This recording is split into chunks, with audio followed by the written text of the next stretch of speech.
is essentially defined by its civilizational history and its civilizational inheritance. That's how it thinks of itself. Western countries, in contrast, essentially think of themselves overwhelmingly in terms of being nation states. I mean, the modern United States has only ever been a nation state. It's never been anything else. European countries are slightly different, but basically European countries think of themselves in terms of their national identity. That's why we call them nation states. And I would describe China as primarily being a civilization state and secondarily being a nation state. So I think there are three particular features of China as a civilization state that need to be taken into account. One is that there is extraordinary longevity, 2,000 years of history or more. Secondly, the relationship between Chinese civilization and political units, that's very unusual historically speaking, but there is a strong coincidence between the two.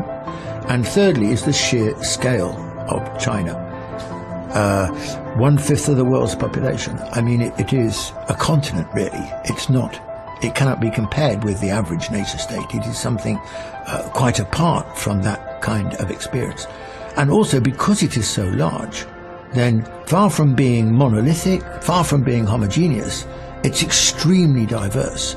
And it's not one form of governance from Beijing, but there are many layers of governance. And, for example, the provincial governments are a lot stronger and a lot more important than the vast majority of nation states around the world.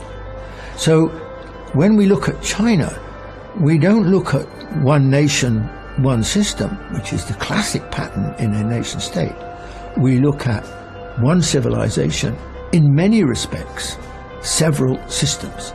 Let me give you two examples of how this has left such a big, a marked difference, a markedly different footprint on China compared with Europe. Now, if you go back 2,000 years, Europe was united in the Holy Roman Empire, and China was divided into many different warring states.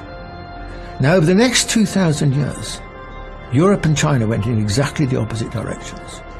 Europe started off united and then steadily fragmented and divided into many different territorial units. And ultimately today, when we think of Europe, we think of lots of different nation states. Sure, there's a European Union, but the major claim on people's allegiance in European countries, all of them, is their nation state, not the European Union.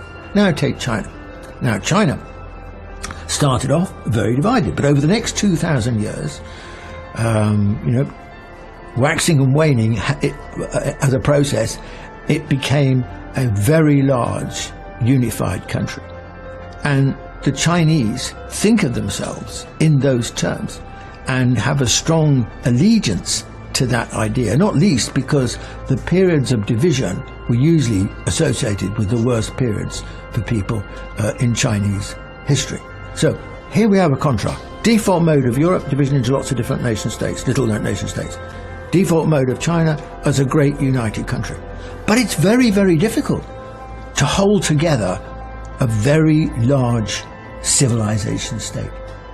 It's very complicated because the centrifugal forces are very great, pulling it apart, and the centripetal force. So there's always a problem in relationship to China, with China, of holding the country, cohering the country together. And that is why the three most important political values to China are firstly unity, secondly order, thirdly stability. That's not just true of government, that's true of the average Chinese person. Now, if you asked a European what were their three most important values, they would never say that. They would not list it. They wouldn't think in those terms. But for China, it's different. It's those three values. Why? Because it is a huge civilization state, and those become the imperatives of that kind of unit.